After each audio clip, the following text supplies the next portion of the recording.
Hello, and thank you for joining us. We are just hours away from President Trump's tariff deadline. At midnight tonight, the Trump administration will impose sweeping new tariffs on the majority of U.S. trading partners. President Trump has already announced frameworks for trade deals with 6 countries and the European Union. Some of those agreements were finalized in just the last week. But even some of our largest trading partners don't have a deal done just yet. The president says he's giving Mexico an extra 90 days to negotiate.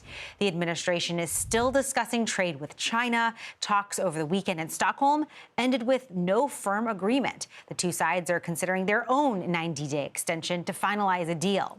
And in lieu of a formal deal, the president has signed an executive order to increase tariffs on Canadian imports from 25% to 35% starting at midnight. Earlier at the White House, President Trump said trade talks were still happening just hours ahead of the deadline. We'll see, but we have made a few deals today that are excellent deals for the country. This is making our country very rich and respected again.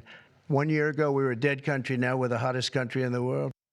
CBS News reporter Erica Brown joins us now. Erica, what's the latest? Well, Jolene, the White House announcing President Trump signing an executive order increasing tariffs on Canadian goods from 25% to 35% to take effect on Friday, which was the president's tariff deadline for trade partners all around the world to reach new trade agreements with the United States. Now, in this executive order, the White House cites that part of the reason for these increased tariffs are Canada's role, what they claim to be Canada's role in the opioid crisis. Now, this is something that the president for months has claimed that Canada is simply not doing enough to curb the flow of drugs, namely fentanyl and other illicit substances from coming across the northern border. And in this executive order, the White House says that Canada has failed to cooperate in curbing the flow of drugs. And so the president signing this executive order raising that tariff to 35%. Now, the president had previously implemented a 25% tariff on Canadian goods that were not covered by the U.S.-Mexico-Canada Free Trade Agreement.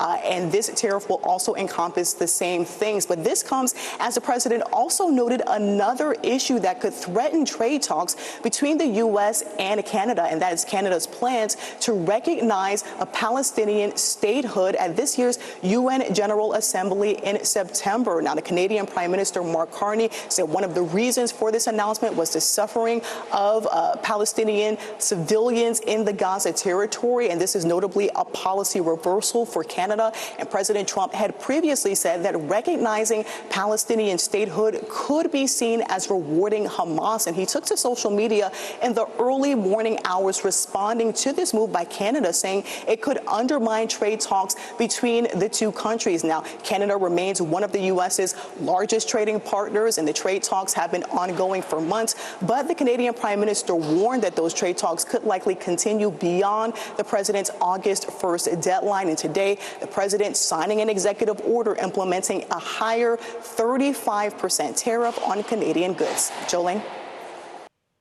Erica Brown in Washington, thank you. CBS News Money Watch correspondent Kelly O'Grady joins me now to talk more about this. We have a 90-day extension in the trade negotiations with Mexico. What does that mean for consumers? So there's going to be no change, right? Because we have seen this 25% fentanyl tariff in place, as well as the auto tariff and the sector tariffs on copper, aluminum, and steel. I will note, though, that these are tariffs on goods that aren't covered under the existing agreement between Canada, Mexico, and the U.S. that was negotiated under President Trump's first term. So, look, this gives them more time to negotiate. You're probably not going to see prices go up on your avocados or anything like that, right? We've still got more time to negotiate. I will flag, though, one country that hasn't been mentioned that I'm really looking out for is Taiwan. They have not come up with an agreement, and we get so much of our semiconductor chips from there. And remember, that reciprocal tariff back in April was going to be 32%. So that's one where I'm keeping my eye on. Very important trade agreement for sure. Also, we're looking at, small businesses, big businesses. They've been dealing with so many months of uncertainty here, the ups and downs of trying to figure out how to get your goods into the country, how much you're paying for them. Does this deadline has it changed anything? What has it done to the ability for American businesses to plan? So, look, the fact that we have deals gives them a little bit more certainty, even if that certainty is that the tariffs are going to be higher than they were expecting. But I think what's interesting here is these businesses have been living during this pause with a 10% tariff rate. We've already seen small businesses, you've done a lot of reporting on this, that feel like their backs are up against the wall and that they can't absorb that. So if you think about the tariff rate going higher, that's going to be really difficult for them. Big businesses we have heard from a lot during this company earnings season. I'm talking about the automakers, some of these other companies that have said they've tried to keep prices low and they've taken big hits from these tariffs while they were waiting and seeing what these deals are. Now you're going to have the tariff go up. I am hard pressed to see companies continue to absorb those hits to their profits when they have a fiduciary obligation to their investors. So we may soon see more prices go up. We'll TBD Possibly, on that. yeah. We'll have to wait and see. The personal consumption expenditure, the PCE index, came out today, showed prices rose at an annual rate of 2.6% last month. What did this say about the impact of tariffs and where we are right now? It shows you that we are seeing prices go up because of tariffs.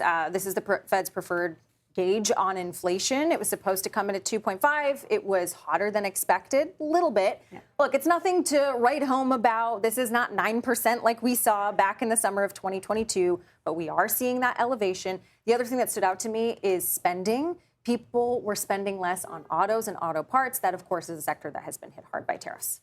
Kelly O'Grady, our Money Watch correspondent, thank you for being here. Appreciate it.